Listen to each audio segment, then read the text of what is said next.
All right, welcome back. I've been doing this for a while now, and you know what? Something doesn't feel quite right to me, right? Stocks are breaking records to the upside virtually every day. And we have an unemployment rate of 4.3%.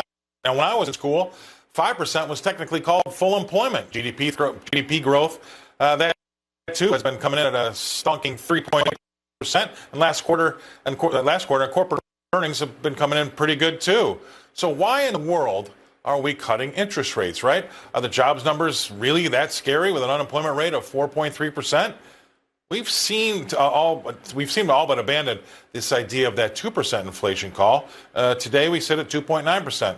And let's call that 3%. And the Fed is still on course for another 2 rate cuts this year. Now, I thought we'd take some time for our next guest to make his case as to why we should be seeing more upside in these stock prices.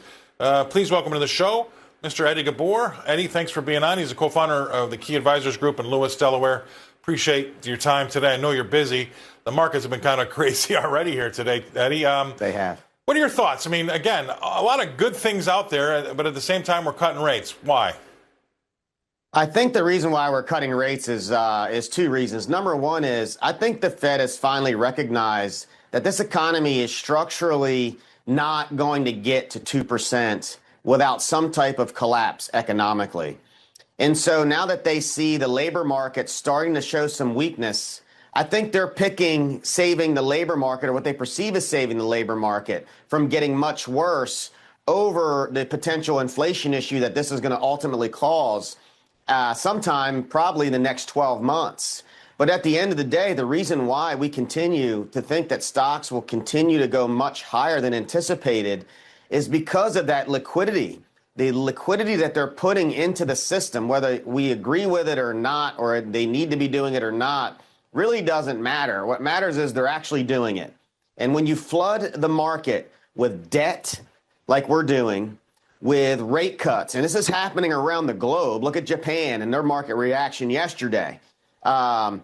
This is a money printing environment around the globe with no end in sight in the near term. It's going to end very badly, but the last major leg of this bull run, like all bubbles, will take us to levels that even we don't know from how high it's going to go. But I believe it's potentially substantially higher because it's unprecedented for them to be doing this collectively around the globe at a time when the economy is fine. The labor market has cracked, but it's fine. There's a big difference between a crack and a recession.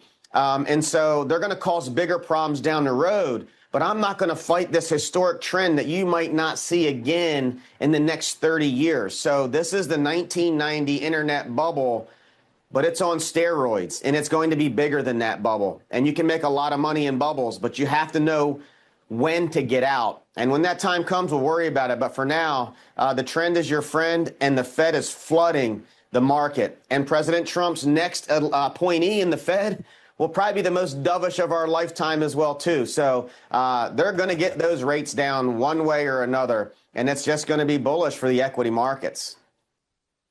Yeah, I mean, that's hard to argue with that, and it makes me nervous, too, because you're right. I do worry about the bubble that we had back in the dot-com era. But, there is a little bit of something different this time around.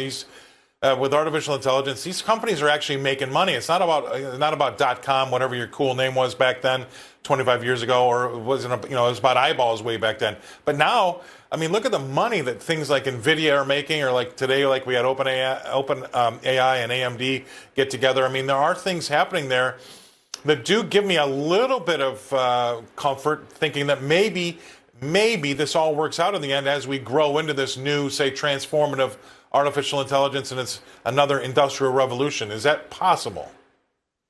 I think it's possible, but I don't think it's probable, because all bubbles look the same. They're just a little different. And the characteristics of this, when you look at some of the meme stocks that go up, I agree with you 100%.